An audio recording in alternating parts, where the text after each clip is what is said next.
Hello everyone, this is Captain Robert Boyo Wakwea with my team preparing for the return flight from Dubai to Entebbe. Uganda Airlines flies to Dubai 5 times a week. Normally 1 or 2 rest days offer a quick reset for the crew before the return flight to Entebbe. At the hotel, a pre-flight briefing ensures a smooth journey for our guests on board. We review the flight plan, confirming weather patterns and airspace restrictions, also aircraft status.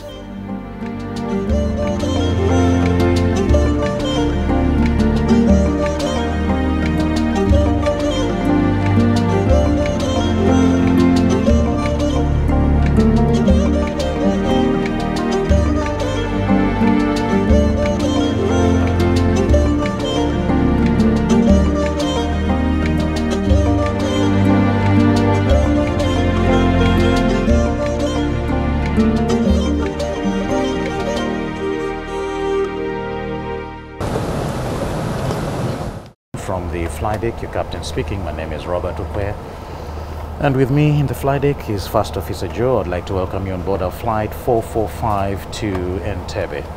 Flight time today will be 4 hours 55 minutes, and we'll be cruising at an altitude of 38,000 feet, expecting good weather conditions for a route with a possibility of occasional bumpiness. Back in the cockpit, we perform our pre-departure checks.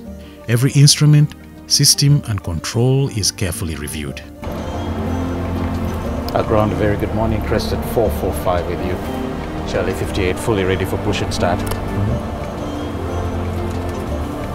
Crested 445, push and start approved, face west. Push and start approved, face west, Crested 445. With a final confirmation from air traffic control, we taxi to the runway, setting in motion our departure. V1. Rotate.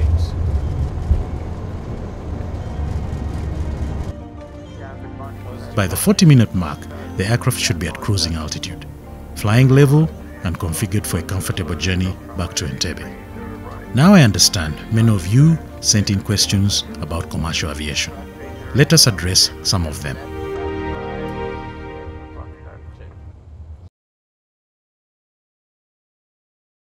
We used to have what they call navigators on our aircraft. Okay?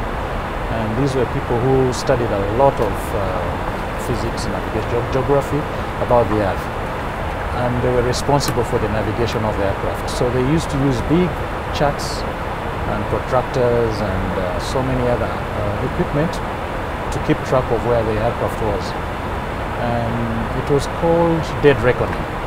So they would get signals from the stars using sextants.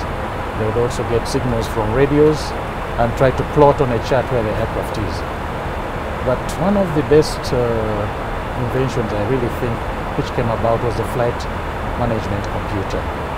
So this computer has taken away all that hard work, and it does it automatically without any input from the pilots. What we do, we just give it the position, the initial position where it is, it aligns, and it's ready to roll. That's a myth which I think is brought about by a lack of information about what we do on this aircraft. We do a lot of work. Actually, most cases, the 5 hours goes by without you even realizing it. We have to monitor the systems of the aircraft, because now automation has taken away the job of the navigator. Because one of the reasons why it was brought about is because as aircrafts became more advanced, flying longer hours, you can imagine sitting at a desk for 17 hours, plotting all that, you're bound to make mistakes. So we don't only press buttons. We monitor the flight, we get weather, we communicate with other aircrafts, we communicate with the ground. Right now we are communicating with Addis on our radio, and the frequency, all aircrafts are on the same frequency. So as you can see, there's a lot of instrumentation here in the flight deck, and all these buttons and switches have a use. And at any one time, we have to be monitoring everything. Our engines, we are monitoring our pressurization, we are monitoring the electrical system, the hydraulic systems. So we don't only push buttons, we are managing the flight. up here at 40,000 feet, we have some winds. Okay, the winds are coming from, I could say, the southeast at about 60 kilometers an hour. Now, if wind was blowing on the ground at 60 kilometers an hour, all the plants and trees would be bending, not so. So definitely, this wind affects us. We are suspended in the air. So winds moving around, winds which are caused by heat expansion from the ground, they cause turbulence in the air, and we have to fly through this. So what I would tell that person is that it's a natural phenomenon.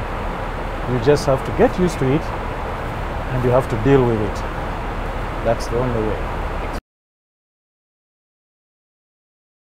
No, we don't. Fuel dumping is caused only if you have to return to an airport and you are heavy, you are above your landing weight. And it's not on all aircrafts, okay? Some aircrafts like the 747 can take a lot of fuel, up to about 100 tons of fuel. So if they have a problem after takeoff and they have to come back immediately, it means they are rightfully very heavy. Okay? Aircrafts are capable of landing at heavy weights, but it entails a lot of maintenance action after that. So the reason why they dump fuel is to reduce the weight, to land within a safe. But aircrafts nowadays are designed to land even at maximum takeoff weight. Phones, just like the radios we operate, use radio frequencies, and the phones may interrupt our communications. It's not that they will not, but they may interrupt our communications and interfere with them. That's why we ask you to put your phone off. I think the most memorable moment was when I commanded an A350 across the Atlantic. I was the first Ugandan to fly an A350 across the Atlantic. This was in 2019. I think that was quite something. I really felt good about that. Select speed 250 knots here.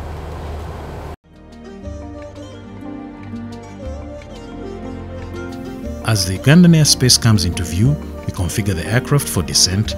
We follow a calculated descent profile, a precise path that brings us steadily back to Entebbe.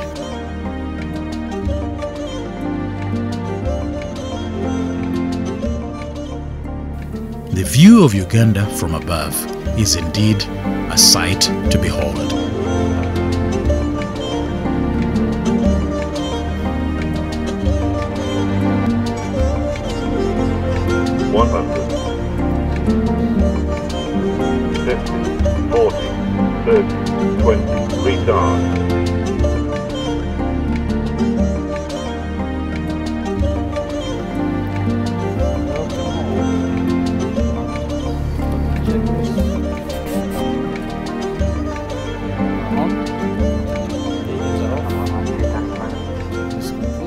Upon landing in Entebbe, we complete the necessary paperwork, and once all passengers have disembarked, we conduct a final post-flight inspection, a thorough walk-around of the aircraft to ensure everything is in good condition for the next flight. After completing these tasks, we debrief with the team, clear immigration, collect our luggage, and exit the airport via Uganda Airlines shuttles.